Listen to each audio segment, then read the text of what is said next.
Hello friends, welcome to return tutorial YouTube channel.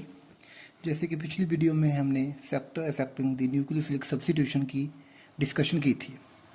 आज इस video में हम लास्ट फैक्टर की बात करेंगे। That is a very important factor, effect of solvent in nucleophilic substitution reaction. कि सॉल्वेंट किस तरह से न्यूक्लियोफिलिक सब्स्टिट्यूशन रिएक्शन पर इफेक्ट करता है। सबसे पहले तो हमें डिफरेंट टाइप ऑफ सॉल्वेंट के बारे में पता होना चाहिए। One is polar solvent, another is non polar. अब पोलर सॉल्वेंट की कैटेगरी में दो टाइप आती हैं। एक होते protic polar. Protic polar means जो सॉल्वेंट हाइड्रोजन बॉन्डिंग बना सके, that is a protic polar solvent. जैसे कि H2O, ethanol, methanol, these are the protic polar. Acetic acid, these are the protic polar solvent. And another is non protic या aprotic solvent, जैसे DMF, DMSO, these are also polar but they are non-protic, so it is also called aprotic solvent. So polar solvent have two types, one is protic, another is aprotic.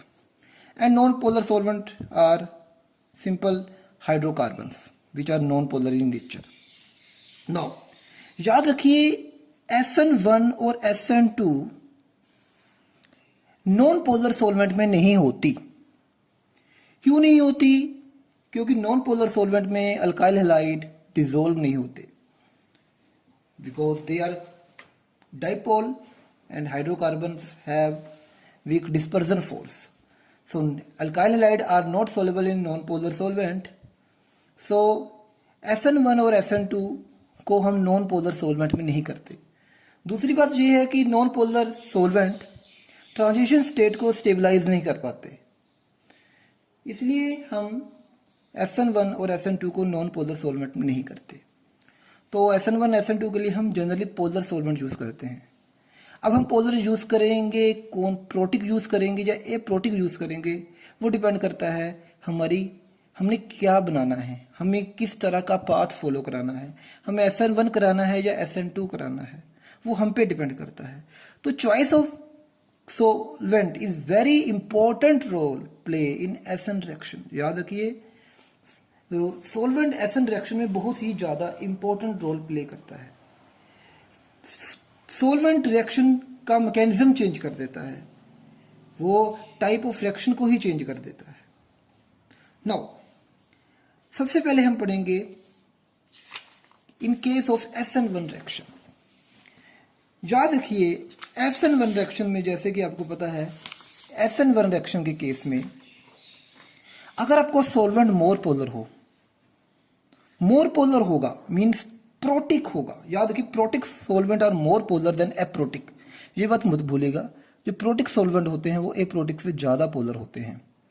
तो अगर हम SN1 reaction को मोर polar solvent में करते हैं means protic solvent में करते हैं, तो SN1 होने के बहुत ज़्यादा चांस होते हैं। क्यों? एक बात याद रखिएगा, SN1 के केस में आपको पता ही है, SN1 के केस में कार्बोकैटायन बनता है। जितना पोलर सॉल्वेंट होगा, वो कौन सा पोलर होगा? प्रोटिक। वो उतना कार्बोकैटायन को, क्योंकि मैंने अभी कहा है protic polar solvent are more polar than aprotic polar solvent. जितना पोलर सॉल्वेंट होगा उतना आपका जो कार्बोकैटायन बनेगा वो स्टेबलाइज होगा, because it is more polar. ज्यादा पोलर क्यों है? ये ज्यादा पोलर इसलिए है क्योंकि इसके ऊपर कंप्लीटली पॉजिटिव चार्ज है। It is less polar because there is no completely charge. In this case, there is no completely charged. After formation of carbocation, it is completely charged. तो याद रखिए जितना पोलर सॉल्वेंट होगा उतना इसको क्या करेगा? स्टेबलाइज करेगा। इट मीन्स अगर आप मोर पोलर सॉल्वेंट यूज करते हो, प्रोटिक, ज्यादा प्रोटिक पोलर, क्योंकि protic is more polar than aprotic, तो SN1 होने के चांस ज्यादा है, क्योंकि कार्बोकैटायन जो बनेगा वो स्टेबलाइज हो जाएगा with the help of more polar solvent. तो याद रखिए मोर पोलर सॉल्वेंट इस बॉन्ड को ब्रेक करने में हेल्प करता है। क्यों? मोर जितना सॉल्वेंट पोलर होगा उतना डाइलेक्ट्रिक कांस्टेंट ज्यादा होगा, और जितना डाइलेक्ट्रिक कांस्टेंट ज्यादा होगा उतनी जल्दी ये बॉन्ड आयोनाइज हो जाएगा। तो पोलर सॉल्वेंट ज्यादा होगा तो डाइलेक्ट्रिक कांस्टेंट ज्यादा होगा, डाइलेक्ट्रिक कांस्टेंट होने से ये बॉन्ड जल्दी ब्रेक होगा, और जल्दी ब्रेक होगा वो कार्बोकेटाइन बनेगा, और आपका मोर पोलर सॉल्वेंट उस कार्बोकेटाइन को क्या बनाएगा? स्टेबल बनाएगा। दूसरी बात, और जब वो आपका जो पोलर सॉल्वेंट होगा इसकी सॉल्वेशन करेगा, इसकी क्या करेगा? सॉल्वेशन करेगा, कार्बोकेटाइन की सॉल्वेशन करेगा। तो सॉल्वेशन करने से क्या होगा? आपका कार्बोकेटाइन स्टेबल होगा। स्टेबल होने से जो एनर्जी होगी, जो एनर्जी निकलेगी, सॉल्वेशन एनर्जी निकलेगी, वो इस बॉन्ड को ब्रेक करने में हेल्प करेगी। वो एनर्जी ही इस बॉन्ड को ब्रेक करने के काबिल बनाती है। वो चाहती है कि ये एनर्जी निकले और वो एनर्जी इस बॉन्ड को जल्दी से जल्दी क्या करे? ब्रेक करे। यही एनर्जी जो इस बॉन्ड को ब्रेक करने में क्या करती है? हेल्प करती है। तो याद रखिए, SN1 रिएक्शन मोर polar solvent generally polar protic solvent में की जाती है। क्यों? क्योंकि पोलर सॉल्वेंट का डाइलेक्ट्रिक कांस्टेंट ज्यादा होने से ये बॉन्ड इजीली क्या हो जाता है? आयोनाइज हो जाता है। दूसरी बात, जो आयंस होते हैं वो सॉल्वेटेड हो जाते हैं, वो कंसीडरेबल अमाउंट में एनर्जी निकलती है जो कि CX बॉन्ड की आयोनाइजेशन में क्या करती है? हेल्प करती है। याद रखिए, जितना आयोनाइजिंग पावर जो है वो डाइलेक्ट्रिक कांस्टेंट के डायरेक्टली प्रोपोर्शनल है। जितना डाइलेक्ट्रिक कांस्टेंट ज्यादा होगा उतनी आयोनाइजिंग पावर ज्यादा होगी। वाटर का डाइलेक्ट्रिक कांस्टेंट सबसे ज्यादा है, इसलिए SN1 रिएक्शन वाटर में बहुत इजीली होती हैं, क्योंकि वाटर का डाइलेक्ट्रिक कांस्टेंट सबसे ज्यादा है। वाटर के बाद फॉर्मिक एसिड का ज्यादा है, वाटर से कम है, फिर मिथेनॉल, फिर इथेनॉल, देन लास्ट में एसिटिक एसिड। तो these are the example of polar protic solvent. तो वाटर का सबसे ज्यादा डाइलेक्ट्रिक कांस्टेंट है। नेक्स्ट, जैसे कि मैंने अभी आपको बताया कि SN1 के केस में इस तरह से आपका जो रिएक्टेंट है उसमें कार्बन के ऊपर पार्शियली पॉजिटिव चार्ज है और हेलोजन के ऊपर पार्शियली नेगेटिव चार्ज है। जैसे ट्रांजिशन स्टेट बनती है, वो आपकी जो ट्रांजिशन स्टेट है वो मोर पोलर होगी than reactant. It is more polar than this one. क्यों? क्योंकि इस केस में कार्बन के ऊपर लगभग कंप्लीटली पॉजिटिव चार्ज आ जाता है, कंप्लीटली पॉजिटिव चार्ज आ गया। Now it have less dipole movement, it have more dipole movement. इसकी डाइपोल मूवमेंट ज्यादा होती है, और ज्यादा डाइपोल मूवमेंट होगी। क्यों? क्योंकि CX बॉन्ड क्या हो जाता है? बहुत ज्यादा स्ट्रेच्ड हो जाता है, बहुत ज्यादा अमाउंट में पॉजिटिव और नेगेटिव चार्ज डेवलप हो जाता है। तो याद रखिए, आपका जो स्टार्टिंग रिएक्टेंट होगा वो उसकी डाइपोल मूवमेंट कम होगी, बट जिस तरह से आपका ये बॉन्ड स्ट्रेच होकर कार्बोकेटाइन बनाता है उसकी डाइपोल मूवमेंट ज्यादा है, तो इसकी सॉल्वेंट से इंटरेक्शन क्या होगी? कम होगी। इसकी सॉल्वेंट से इंटरेक्शन क्या होगी? ज्यादा होगी। It mean this is more stabilise. So it is more stabilise transition state. और जितनी ट्रांजिशन स्टेट स्टेबलाइज होगी उतनी जल्दी वो बनेगी, और उतनी रिएक्शन की स्पीड क्या होगी? फास्ट होगी। और जितना ये आपका स्टार्टिंग रिएक्टेंट था SN1 के केस में, इसमें कार्बन के ऊपर पार्शियली पॉजिटिव चार्ज कम था। जैसे ही वो कार्बोकेटाइन बना, कार्बन के ऊपर कंप्लीटली पॉजिटिव चार्ज लगभग आ गया। तो आपका जो मोर पोलर सॉल्वेंट होगा वो ट्रांजिशन स्टेट को ज्यादा स्टेबलाइज करेगा, क्योंकि इसकी डाइपोल मूवमेंट अपने स्टार्टिंग रिएक्टेंट से क्या होगी? ज्यादा होगी। तो आपका मोर पोलर सॉल्वेंट आपकी ट्रांजिशन स्टेट को ज्यादा स्टेबलाइज करेगा। ज्यादा स्टेबलाइज करने से रिएक्शन की एक्टिवेशन एनर्जी कम हो जाएगी। एक्टिवेशन एनर्जी वो एनर्जी होती है जो हमें रिएक्शन के दौरान लगानी होती है। तो एक्टिवेशन एनर्जी कम हो जाएगी, रिएक्शन की स्पीड बढ़ जाएगी। जितनी ज्यादा कम एक्टिवेशन एनर्जी उतनी रिएक्शन की स्पीड क्या होगी? ज्यादा होगी। तो अब बात को याद रखिए, SN1 के केस में मोर पोलर सॉल्वेंट, या हम कहें पोलर प्रोटिक सॉल्वेंट, रिएक्शन के रेट को बढ़ाते हैं। नाउ अगर हम एक एग्जांपल की बात करें, this is example of tertiary halide.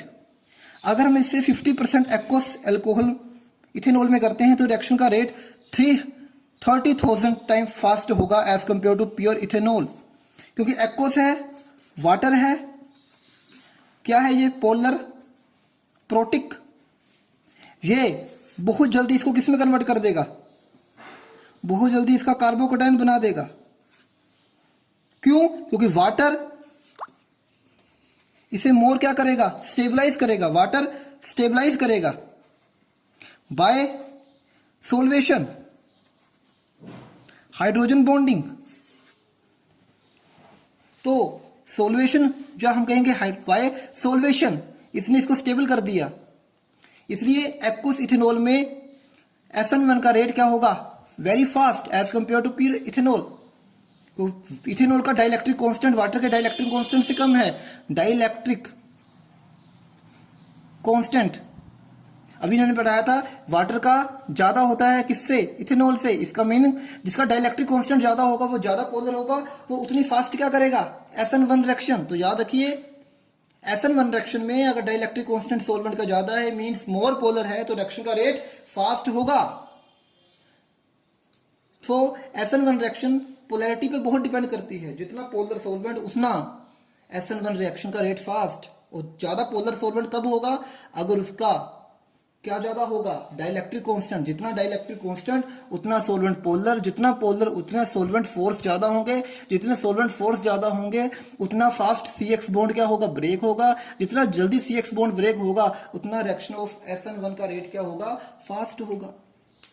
Next अगर हम बात करें इन case of SN2 reaction, in case of SN2, अब SN2 में हम अगर इस एग्जांपल की बात करें, SN2 में suppose this is our nucleophile, मान लो ये हमारा न्यूक्लियोफाइल है। न्यूक्लियोफाइल के ऊपर कौन सा चार्ज है, OH नेगेटिव। अगर मैं इसको एक्सप्लेन करूं, मान लीजिए OH नेगेटिव हमारा न्यूक्लियोफाइल है, इट हैज नेगेटिव चार्ज। और ये स्टार्टिंग हमारा अल्काइल हैलाइड है, यहां कार्बन के ऊपर क्या है, पार्शियली पॉजिटिव चार्ज, हैलोजन के ऊपर क्या है, पार्शियली नेगेटिव चार्ज। आपका polar solvent more polar solvent अगर होगा, मोर पोलर सॉल्वेंट होगा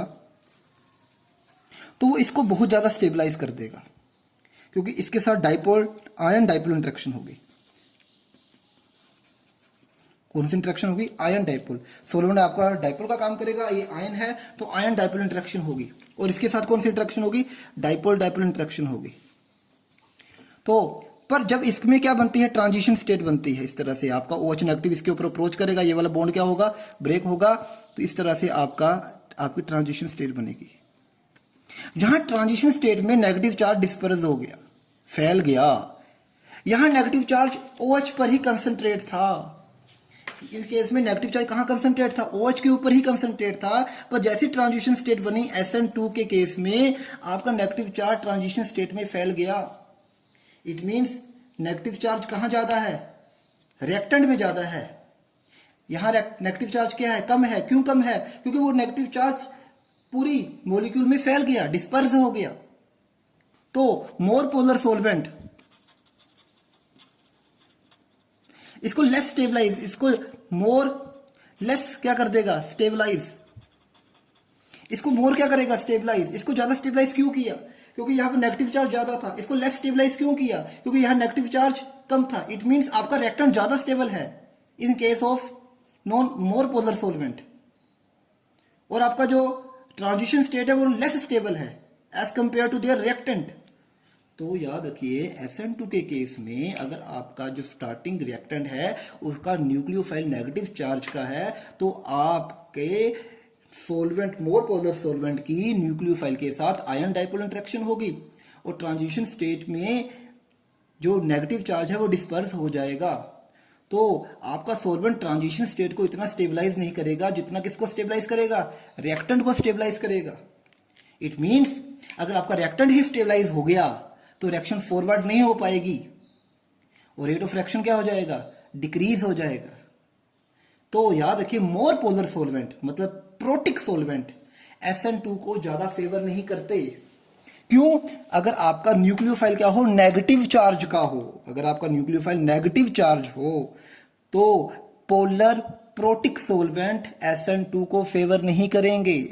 क्यों, क्योंकि वो आपके न्यूक्लियोफाइल को इतना स्टेबलाइज करेंगे कि वो ट्रांजिशन स्टेट को उतना ज्यादा स्टेबलाइज नहीं कर सकते। तो एक बात याद रखिए, इसके OH नेगेटिव के केस में आपको जो चार्ज है वो OH नेगेटिव में ही डिस्पर्स है, और आयन डाइपोल इंटरेक्शन हो रही है, मोर स्टेबलाइज हो रहा है। पर ट्रांजिशन स्टेट में नेगेटिव चार्ज डिस्पर्स हो चुका है, डिस्पर्स होने के कारण इसकी जो स्टेबलाइज है वो मोर पोलर सोलवेंट से कम हो रही है। तो OH की स्ट्रॉन्ग आयन डाइपोल इंटरेक्शन है सोलवेंट के साथ, पर RX की वीक डाइपोल डाइपोल इंटरेक्शन है सोलवेंट के साथ।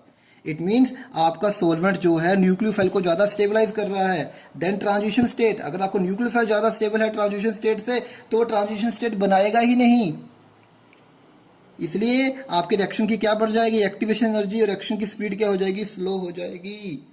तो याद रखिए SN2 का रेट फास्ट होगा एप्रोटिक सॉल्वेंट में, जो कि प्रोटिक से क्या है, less polar than protic.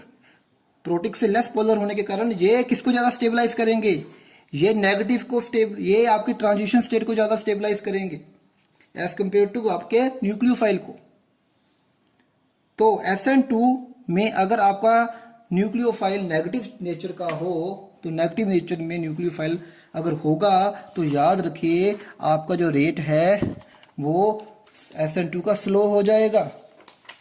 But अगर आपका सपोज अगर आपका जो स्टार्टिंग रिएक्टेंट है वो न्यूट्रल हो, मीन अगर मैं आपकी एग्जांपल हूँ, अगर मैं इस न्यूक्लियोफाइल की बात करूं और आपका ये इसमें अगर मैं SN2 देखूं तो ये न्यूट्रल है, और इसमें जो ट्रांजिशन स्टेट बनेगी इस तरह से बनेगी,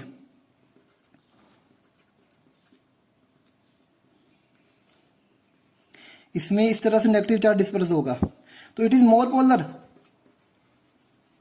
ये मोर पोलर है, ये लेस पोलर है। तो मोर पोलर सोलवेंट मींस प्रोटिक किसको स्टेबलाइज ज्यादा करेगा, इसको स्टेबलाइज ज्यादा करेगा। याद रखिए अगर आपका न्यूक्लियोफाइल न्यूट्रल है तो वो लेस पोलर है, तो SN2 में क्या बनेगी, ट्रांजिशन स्टेट, ये मोर पोलर होगी than this nucleophile.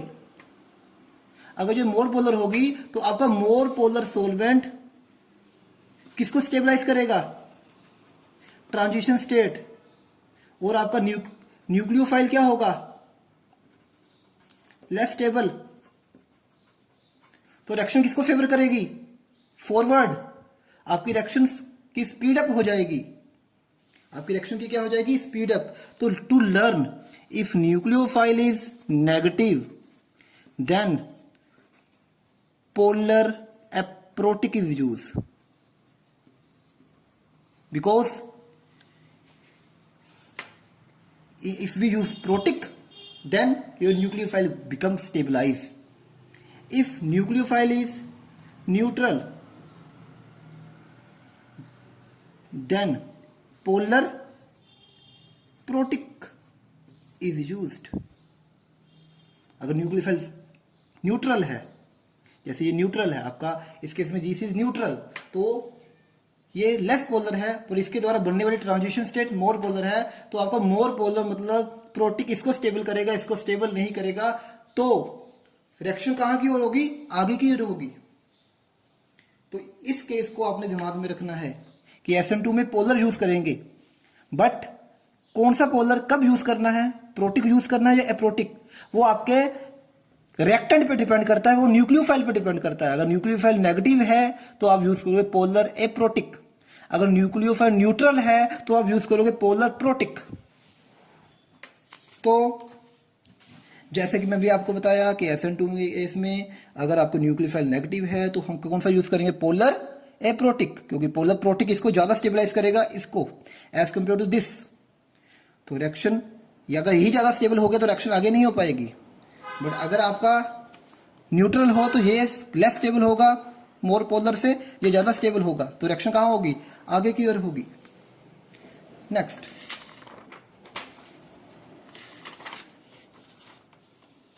Effect of solvent on nucleophilicity. आपका जो सोलवेंट है वो न्यूक्लियोफिलिसिटी पे बहुत ज्यादा इफेक्ट डालता है। याद रखिए सोलवेंट न्यूक्लियोफिलिसिटी की पावर को चेंज कर सकता है, मोर न्यूक्लियोफाइल को लेस न्यूक्लियोफाइल बना सकता है, लेस न्यूक्लियोफाइल को मोर न्यूक्लियोफाइल बना सकता है आपका सोलवेंट। तो सोलवेंट का बहुत ही इंपॉर्टेंट रोल है। अब एक बात याद रखिएगा,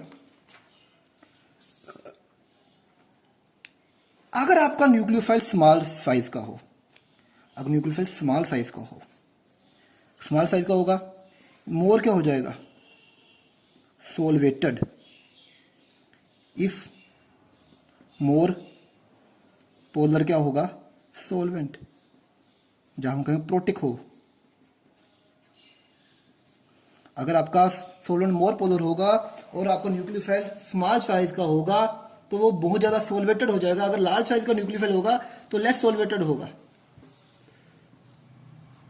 और ज्यादा सोलवेटेड होने से न्यूक्लियोफाइल को कार्बन तक अप्रोच करना मुश्किल हो जाता है।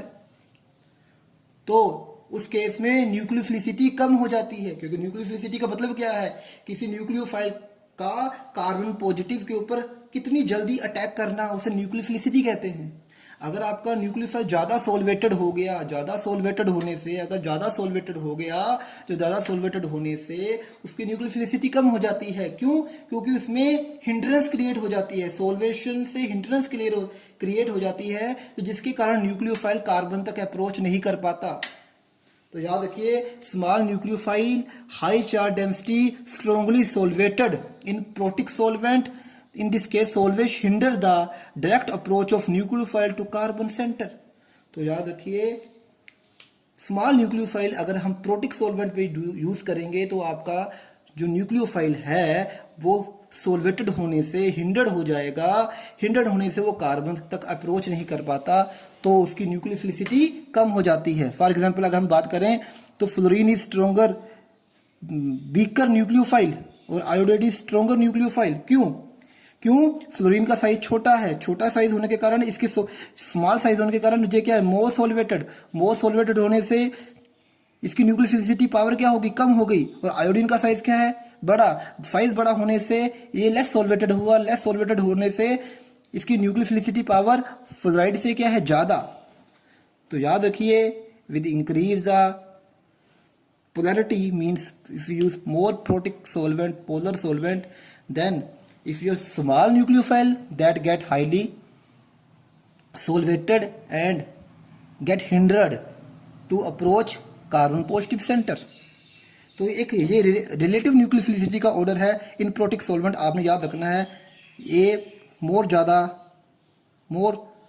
क्या होगा, न्यूक्लियोफाइल, धीरे धीरे न्यूक्लियोफिलिसिटी क्या हो रही है, कम हो रही है। क्यों कम हो रही है? क्योंकि मोर प्रोटिक सॉल्वेंट यूज करने से, आपका पोलर सॉल्वेंट यूज करने से आपका न्यूक्लियोफाइल सोलवेटेड हो जाता है, वो कार्बन पॉजिटिव तक अप्रोच नहीं कर पाता, क्योंकि उसमें हिंड्रेंस क्रिएट हो जाती है सोल्वेशन के कारण। But in case of SN2, that is very very important. अगर हम SN2 के केस में बात करें तो SN2 के केस में याद रखिए, न्यूक्लियोफिलिसिटी लार्जली इफेक्टेड होती है। क्यों? याद रखिए, अगर आप पोलर एप्रोटिक सॉल्वेंट यूज करते हैं, DMF या DMSO, तो याद रखिए ये DMF डाई मिथाइल फॉर्मामाइड और DMSO, ये अगर हम ये एग्जांपल है DMSO की, ये हमेशा किसको स्टेबलाइज करते हैं, ओनली कटायन को। ये किसको स्टेबलाइज करते हैं, कटायन को। और आपका जो प्रोटिक सॉल्वेंट होता है वो किसको स्टेबलाइज करता है, अनायन को। अगर आप क्या यूज करते हो, DMSO जो कि पोलर एप्रोटिक सॉल्वेंट है, इस केस में आपका पॉजिटिव चार्ज स्टेबलाइज होगा, आपका नेगेटिव चार्ज स्टेबलाइज नहीं होगा। इसका आपको न्यूक्लियोफाइल क्या बन गया, नेगेटिव बन गया, फ्री हो गया। इस केस में फ्लोराइड की न्यूक्लियोफिलिसिटी बढ़ जाएगी। पर अगर आपका क्या यूज करते हो, पोलर प्रोटिक, तो आपकी फ्लोराइड की इस तरह से क्या हो जाएगी, सोल्वेशन। बट अगर आप क्या यूज करते हो, पोलर एप्रोटिक, तो आपके फ्लोराइड को कुछ नहीं होगा, सिर्फ आपका जो पॉजिटिव पार्ट है वो ही सोलवेटेड होगा। तो इस केस में आपकी न्यूक्लियोफिलिसिटी का ऑर्डर चेंज हो जाएगा। तो पोलर एप्रोटिक सॉल्वेंट के केस में पॉजिटिव चार्ज ही स्टेबलाइज होगा, नेगेटिव चार्ज स्टेबलाइज नहीं होगा। आपको न्यूक्लियोफाइल क्या बन जाएगा, नेक्ड बन जाएगा, हाईली रिएक्टिव होगा। तो न्यूक्लियोफिलिसिटी का ऑर्डर इस तरह से होगा। तो इस बात को याद रखिएगा कि SN1 और SN2 दोनों नॉन पोलर में नहीं होती। SN1 पोलर प्रोटिक सॉल्वेंट में फास्ट होती है। क्यों? क्योंकि आपका जो ट्रांजिशन स्टेट इसमें बनती है, कार्बोकैटायन बनता है, वो स्टेबलाइज हो जाता है पोलर प्रोटिक सॉल्वेंट द्वारा। और SN2 पोलर एप्रोटिक सॉल्वेंट करेगा अगर आपका न्यूक्लियोफाइल क्या होगा? नेगेटिव होगा। क्योंकि मैंने बताया अगर आप पोलर प्रोटिक यूज करोगे तो आपकी ट्रांजिशन स्टेट ज्यादा, आपका न्यूक्लियोफाइल ज्यादा स्टेबल हो जाएगा। बट अगर आपका न्यूक्लियोफाइल न्यूट्रल हो तो आपने क्या यूज करना है? Polar protic. क्योंकि अगर आपका न्यूक्लियोफाइल न्यूट्रल होगा तो आपकी ट्रांजिशन स्टेट में ज्यादा चार्ज होगा as compare to their starting nucleophile. तो ट्रांजिशन स्टेट ज्यादा स्टेबल हो जाएगी अगर आपका न्यूक्लियोफाइल क्या होगा? न्यूट्रल। तो इस तरह से सॉल्वेंट किस तरह से रिएक्शन कंडीशन को इफेक्ट करता है, रिएक्शन की पाथ को चेंज कर सकता है, that's very important role. Thank you for watching.